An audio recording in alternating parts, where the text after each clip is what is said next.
ವಿನ್ಯಾಸಗಳು ಮತ್ತು ಸಮಮಿತಿಗೆ ಸಂಬಂಧಪಟ್ಟಂತಹ ಒಂದು ಚಟುವಟಿಕೆಯನ್ನು ನೋಡೋಣ. ಬೇಕಾಗಿರುವ ಸಾಮಗ್ರಿಗಳು ಬಣ್ಣದ ಪೆನ್ಸಿಲ್ಗಳು, ಕಾಗದ, ಅಳತೆಪಟ್ಟಿ ಇತ್ಯಾದಿ. ಮೊದಲು ಒಂದು ಕಾರ್ಡ್ಬೋರ್ಡನ್ನು ತೆಗೆದುಕೊಳ್ಳೋಣ. ಆ ಕಾರ್ಡ್ಬೋರ್ಡಲ್ಲಿ ₹1 ನಾಣ್ಯವನ್ನು ತೆಗೆದುಕೊಂಡು ವೃತ್ತಗಳನ್ನು ರಚನೆ ಮಾಡಿಕೊಳ್ಳೋಣ. ಈಗ ತೋರಿಸಿರುವಂತೆ ರೇಖೆಗಳನ್ನು ಬಳಸಿ ರಚನೆ ಮಾಡಿಕೊಂಡ ವೃತ್ತಗಳನ್ನು ಜೋಡಿಸಿಕೊಳ್ಳೋಣ. ವೃತ್ತಗಳಿಗೆ ನಿಮ್ಮ ಆಯ್ಕೆಯ ಬಣ್ಣ ಹಚ್ಚಿ ಇಂತಹ ಹಲವಾರು ಚಿತ್ರಗಳನ್ನು ರಚಿಸಿ. ಅಂತಹ ಪ್ರತಿಯೊಂದು ಚಿತ್ರಗಳನ್ನು ಮ್ಯಾಜಿಕ್ ತ್ರಿಭುಜ ಎಂದು ಕರೆಯಲಾಗುತ್ತದೆ. 1ರಿಂದ 6ರವರೆಗಿನ ಸಂಖ್ಯೆಗಳನ್ನು ಪರಿಗಣಿಸಿ. ಉದಾಹರಣೆಗಾಗಿ ಈಗಾಗಲೇ ಮೊದಲ ಮ್ಯಾಜಿಕ್ ತ್ರಿಭುಜದಲ್ಲಿ ಸಂಖ್ಯೆಗಳನ್ನು ತುಂಬಲಾಗಿದೆ. ಪ್ರತಿ ಬಾಹುವಿನಲ್ಲಿರುವ ವೃತ್ತಗಳಲ್ಲಿನ ಸಂಖ್ಯೆಗಳ ಮೊತ್ತವು 10 ಆಗಿದೆ. ಅಂದರೆ 1 + 6 + 3 = 10, 3 + 2 + 5 = 10, 5 + 4 + 1 = 10 ಆಗಿರುತ್ತದೆ. ಉಳಿದ ಮ್ಯಾಜಿಕ್ ತ್ರಿಭುಜಗಳಲ್ಲಿ 1ರಿಂದ 6ರವರೆಗಿನ ಸಂಖ್ಯೆಗಳನ್ನು ಹೊಂದಿಸಿ ಮೊತ್ತವು ಕ್ರಮವಾಗಿ 9, 11 ಮತ್ತು 12ರಂತೆ ಮೊತ್ತವನ್ನು ಪಡೆಯಿರಿ. ಮೊದಲನೇ ಮ್ಯಾಜಿಕ್ ತ್ರಿಭುಜದಲ್ಲಿ ಬಾಹುವಿನಲ್ಲಿರುವ ವೃತ್ತಗಳ ಸಂಖ್ಯೆಗಳ ಮೊತ್ತವು 9 ಬರುವಂತೆ ಸಂಖ್ಯೆಗಳನ್ನು ಜೋಡಿಸಿ.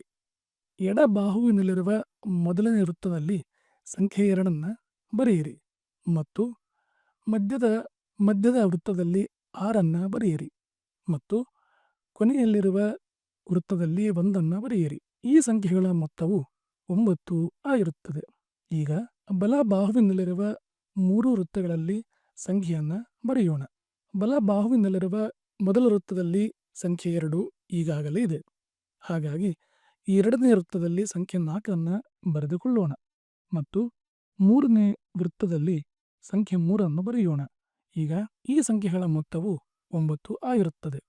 ಈಗ ತ್ರಿಭುಜದಲ್ಲಿರುವ ಪಾದದಲ್ಲಿರುವ ಬಾಹುವಿನಲ್ಲಿ ಮಧ್ಯದ ವೃತ್ತದಲ್ಲಿ ಸಂಖ್ಯೆ 5ನ್ನು ಬರೆಯೋಣ.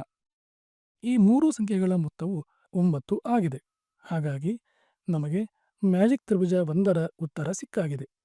ಈಗ ಮ್ಯಾಜಿಕ್ ತ್ರಿಭುಜ 2ರಲ್ಲಿ ನಮಗೆ ಬಾಹುವಿನಲ್ಲಿರುವ ವೃತ್ತಗಳಲ್ಲಿರುವ ಸಂಖ್ಯೆಯನ್ನು ಕೂಡಿಸಿದಾಗ ಮೊತ್ತವು 11 ಬರಬೇಕು.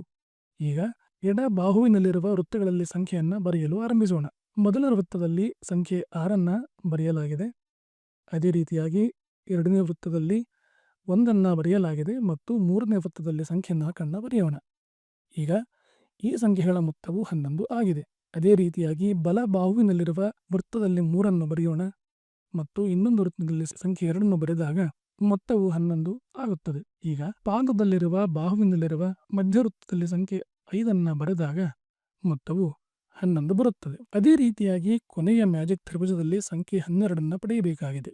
ಈಗ ಎಡ ಬಾಹುವಿನಲ್ಲಿರುವ ಮೊದಲನೇ ವೃತ್ತದಲ್ಲಿ 5ನ್ನು ಬರೆದುಕೊಳ್ಳೋಣ ಮತ್ತು ಮಧ್ಯದಲ್ಲಿರುವ ವೃತ್ತದಲ್ಲಿ 1ನ್ನು ಬರೆದುಕೊಳ್ಳೋಣ ಮತ್ತು ಬಾಹುವಿನಲ್ಲಿರುವ ಕೊನೆಯ ವೃತ್ತದಲ್ಲಿ 6ನ್ನು ಬರೆದಾಗ ಮೊತ್ತವು 12 ಆಗುತ್ತದೆ. ಅದೇ ರೀತಿಯಾಗಿ ಬಲ ಬಾಹುವಿನಲ್ಲಿರುವ ಮಧ್ಯದಲ್ಲಿರುವ ವೃತ್ತದಲ್ಲಿ 4ನ್ನು ಮತ್ತು ಕೊನೆಯಲ್ಲಿರುವ ವೃತ್ತದಲ್ಲಿ 3ನ್ನು ಬರೆದಾಗ ಮೊತ್ತವು 12 ಆಗುತ್ತದೆ.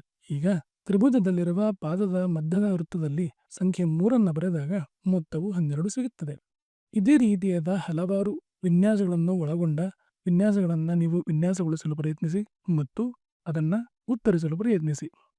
ಇಲ್ಲಿ ವಿನ್ಯಾಸ 1 ಮತ್ತು ವಿನ್ಯಾಸ 2ನ್ನು ನಿಮ್ಮ ಉದಾಹರಣೆಗಾಗಿ ನೀಡಲಾಗಿದೆ. ಧನ್ಯವಾದಗಳು.